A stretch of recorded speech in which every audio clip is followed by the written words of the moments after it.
घेरा बना लेते हैं और अगले ही पल प्रधानमंत्री मोदी अपनी गाड़ी को छोड़कर रूस के राष्ट्रपति व्लादिमीर पुतिन की अल्ट्रा हाई सिक्योरिटी लिमोजीन में बैठ जाते हैं।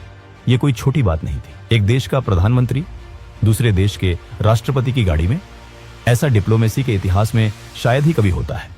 लेकिन इस गाड़ी के दरवाजे बंद होते ही जो शुरू हुआ वो किसी हॉलीवुड थ्रिलर से कम नहीं था। दोनों नेता उस बंद लिमोजीन में पूरे 10 मिनट तक बैठे रहे। गाड़ी अपनी जगह से 1 इंच नहीं हिली। आखिरकार गाड़ी आगे बढ़ती है। इंटरनेट पर तस्वीरें आग की तरह फैलने लगती हैं। दुनिया भर के मीडिया चैनल्स चिल्लाने लगते हैं कि देखिए मोदी और पुतिन की दोस्ती कितनी गहरी है। दोनों एक ही गाड़ी में जा रहे हैं। पर दोस्तों, सच्चाई कुछ और ही थी। ये दोस्ती का दिखावा नहीं, बल्कि मौत के चक्रव्यूह से बच निकलने की एक आखिरी कोशिश थी। जब ये गाड़ी वेन्यू पर पहुंचती है तो एक और ऐसी घटना होती है जो आमतौर पर बिल्कुल असंभव है। वेन्यू पर पहुंचने के बाद ना मोदी गाड़ी से बाहर आते हैं ना पुतिन। पूरे 45 मिनट तक दुनिया के 2 सबसे ताकतवर नेता उस बंद गाड़ी में बैठे रहते हैं। उस बंद गाड़ी के अंदर फोन पर एक एनक्रिप्टेड लाइन जुड़ती है। दूसरी तरफ थे भारत के national security advisor Ajit Doval. Putin की आवाज आती है, मिस्टर मोदी, हमारी एजेंसियों ने दुश्मनों के बीच एक बहुत खतरनाक मैसेज इंटरसेप्ट किया है। आपकी गाड़ी सेफ नहीं थी। खतरा बिल्कुल सिर पर मंडरा रहा है। मोदी जी बिल्कुल शांत पर दृढ़ आवाज में पूछते हैं, डोभाल साहब, क्या रिपोर्ट है? आखिर वहां चल क्या रहा है? डोभाल जवाब देते हैं, प्रधानमंत्री जी, दुश्मन ने शेर के मुंह में हाथ डालने की हिम्मत की है। खतरा वहां एससीओ समिट में नहीं, खतरा हमारे पड़ोस में बैठा है। एक बहुत बड़ा असैसिनेशन प्लॉट इंटरसेप्ट हुआ है और इसके तार सीधे अमेरिका की CIA से जुड़े हैं। ये सुनते ही गाड़ी में सन्नाटा छा जाता है। CIA, दुनिया की सबसे ताकतवर खुफिया एजेंसी, हिंदुस्तान के प्रधानमंत्री को निशाना बनाने की कोशिश कर रही थी। इस साजिश के तार समझने के लिए हमें थोड़ा पीछे जाना होगा। ठीक 27 अगस्त 2025 की उस सुबह पर, जब पड़ोसी देश बांग्लादेश के ढाका शहर में एक अजीब सी हलचल थी। ढाका का एक बहुत ही आलीशान वेस्टर्न 5 स्टार होटल। वहां एक 50 साल का आदमी चेक इन करता है। उसके पास 3 बड़े बड़े सूटकेस थे। इस आदमी का नाम था टेरेंस। दिखने में वो एक आम अमेरिकन बिजनेसमैन लग रहा था। उसने होटल स्टाफ को यही बताया था कि वो एक बिजनेस ट्रिप पर आया है। पर सच तो ये था कि टेरेंस कोई बिजनेसमैन नहीं, बल्कि अमेरिकन खुफिया एजेंसी CIA का एक बहुत ही खतरनाक और मंझा हुआ कोवर्ट ऑपरेटिव था। वो वहां किसी बिजनेस डील के लिए नहीं आया था। वो वहां आया था एक ऐसी साजिश को अंजाम देने जो दुनिया का नक्शा हिलाकर रख देती। उन 3 बड़े सूटकेस के अंदर कोई बिजनेस के सैंपल नहीं थे। उनमें भरे थे hi tech electronics, encrypted communication devices, आम लोगों की भीड़ में छिपने वाले वेपन्स और खुफिया ब्लूप्रिंट्स। टेरेंस का काम था एक कमांड सेंटर एस्टेब्लिश करना। वो वहां बैठकर किसी ऐसी स्नाइपर टीम या हिट स्क्वाड को कमांड देने वाला था जो उस SCO समिट के आसपास पहले से ही पोजीशन ले चुकी थी। टेरेंस बिल्कुल सांप की तरह कुंडली मारकर बैठा था। वो अपने शिकार का इंतजार कर रहा था। उसका टारगेट क्लियर था, प्रधानमंत्री नरेंद्र मोदी का असैसिनेशन। एक ऐसा अटैक जो देखने में किसी टेररिस्ट ऑर्गेनाइजेशन का काम लगे, पर जिसके पीछे दिमाग वॉशिंगटन में बैठे कुछ नापाक मंसूबे रखने वालों का हो। उन्हें लगा कि बांग्लादेश में बैठकर इस ऑपरेशन को अंजाम देना सबसे सेफ होगा, क्योंकि वहां आमतौर पर किसी को शक नहीं होगा। पर वो एक चीज भूल गए थे, ये वो पुराना भारत नहीं था जो दुश्मन के वार का इंतजार करे। ये नया भारत था। और जब बात देश के प्रधानमंत्री की सुरक्षा की हो तो भारत की खुफिया एजेंसी रॉ कभी सोती नहीं है। आखिर इतनी गहरी साजिश का पर्दाफाश कैसे हुआ? यहाँ एंट्री होती है दुनिया की 2 सबसे ताकतवर इंटेलिजेंस एजेंसियों के गठबंधन की, भारत की रॉ और रूस की SVR। अगस्त के आखिरी दिनों में SVR की इंटेलिजेंस ने कुछ अजीब रेडियो फ्रीक्वेंसीज को, अगर उन्होंने हमारे प्रधानमंत्री की तरफ आंख भी उठाई तो हम उनका वो हाल करेंगे कि आने वाली सदियों तक उनकी रूह कांपेगी। डोभाल ने तुरंत रशियन काउंटरपार्ट से संपर्क किया। यही वजह थी कि 1 सितंबर की रात को मोदी जी को उनकी तय गाड़ी में बैठने से रोक दिया गया। रॉ और SVR ने मिलकर उस साजिश के चक्रव्यूह को तोड़ने का मास्टर प्लान बनाया।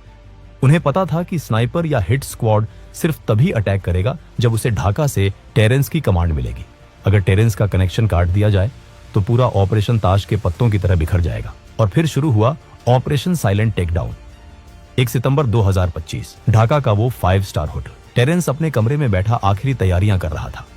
वो अपनी व्हिस्की का गिलास हाथ में लिए अपनी जीत का जश्न मनाने ही वाला था कि अचानक खेल पलट गया। टेरेंस की मौत का तरीका इतना खामोश और सटीक था कि किसी को कानों कान खबर तक नहीं हुई। टेरेंस की उसी व्हिस्की की ड्रिंक में एक ऐसा केमिकल मिला दिया गया था जो पलक झपकते ही इंसान के नर्वस सिस्टम को बंद कर देता है। ये कोई आम जहर नहीं था, ये एक हाई ग्रेड असैसिनेशन वेपन था जिसका इस्तेमाल सिर्फ दुनिया की टॉप एजेंसियां करती हैं।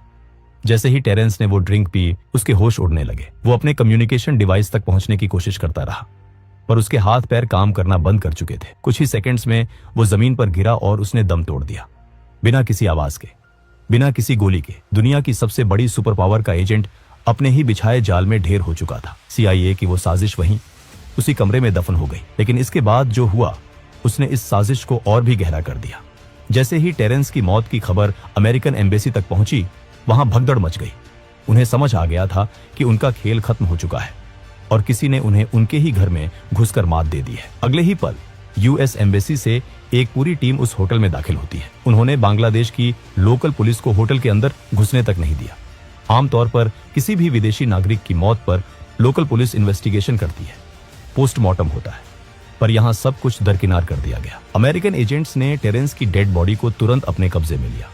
उसका कोई पोस्टमार्टम नहीं हुआ। उसकी बॉडी को सीधे एक स्पेशल फ्लाइट के जरिए US भेज दिया गया और वो जो 3 बड़े इंटरनेट और डेटाबेस से ऐसे गायब कर दिया गया जैसे टेरेंस नाम का कोई इंसान इस दुनिया में था ही नहीं। US army special operations command के स्पोक्समैन ने 1 सितंबर को एक अजीब स्टेटमेंट रिलीज किया। उन्होंने कहा कि उनका कोई कमांड इंस्पेक्टर जनरल मरा नहीं गया है। उन्होंने क्लेम किया कि जिस इंसान की बात हो रही है वो यूनाइटेड स्टेट्स में जिंदा और सुरक्षित है। 4 सितंबर को लेफ्टिनेंट कर्नल इलियट स्कॉट ने यहां तक कह दिया कि ढाका में उनका कोई ऑन गोइंग ऑपरेशन चल ही नहीं रहा है। 2 सितंबर 2025 प्रधानमंत्री मोदी सही सलामत भारत लौट आते हैं।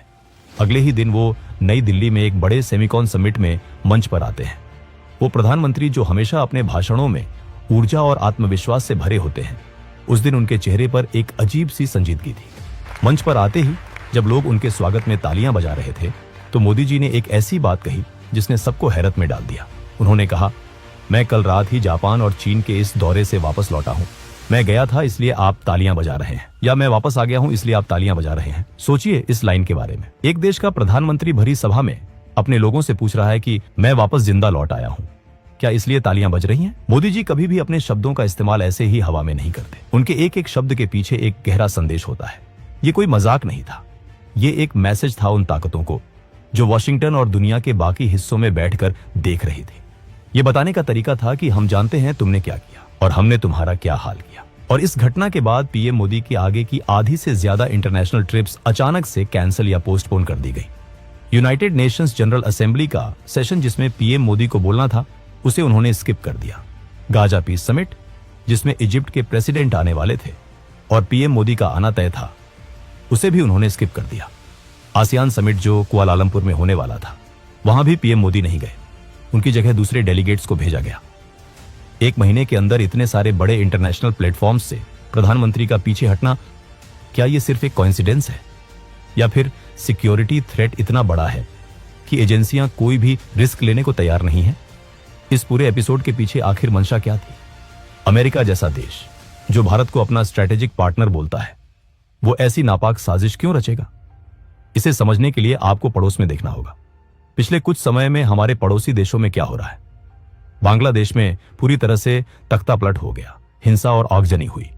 नेपाल में लगातार ऐसी स्थिति पैदा की जा रही है जिससे वहां अशांति आए। श्रीलंका का तो इकोनॉमिक और पॉलिटिकल हाल दुनिया ने देखा ही है। यह सब अचानक नहीं हो रहा। भारत के आसपास के देशों को डिस्टेबलाइज करके एक इनविजिबल फोर्स भारत के इर्द गिर्द एक रिंग ऑफ फायर बना रही है। CIA का तो इतिहास रहा है दूसरे देशों में रिजीम चेंज करवाने का, चाहे वो साउथ अमेरिका हो, मिडिल ईस्ट हो या एशिया। जब कोई नेता उनके हिसाब से नहीं चलता, जब कोई देश अपनी इंडिपेंडेंट फॉरेन पॉलिसी फॉलो करता है, आंख में आंख डालकर बात करता है, तो उनका अहंकार आहत होता है। पीयूष गोयल का वो धमाकेदार बयान आपको याद होगा। उन्होंने भरे मंच से अमेरिका को चेतावनी देते हुए कहा था, आप हमारे सर पर बंदूक रखकर हमसे ट्रेड डील्स नहीं कर सकते। एक यूनियन मिनिस्टर का ऐसी भाषा का प्रयोग करना कोई छोटी बात नहीं है। ये किस बंदूक की बात कर रहे थे पीयूष गोयल? क्या वो उसी बंदूक की बात कर रहे थे जो CIA ने 1 सितंबर को प्रधानमंत्री मोदी पर तानने की कोशिश की थी? क्या ये एक मैसेज था कि भारत अब किसी दबाव में आकर अपने फैसले नहीं बदलेगा? टेरेंस का मर्डर पीएम मोदी का असैसिनेशन प्लॉट हो या ना हो, लेकिन एक बात बिल्कुल साफ है, ढाका में बैठकर टेरेंस भारत के खिलाफ एक बहुत बड़ी आग लगा रहा था। दोस्तों, आपको क्या लगता है,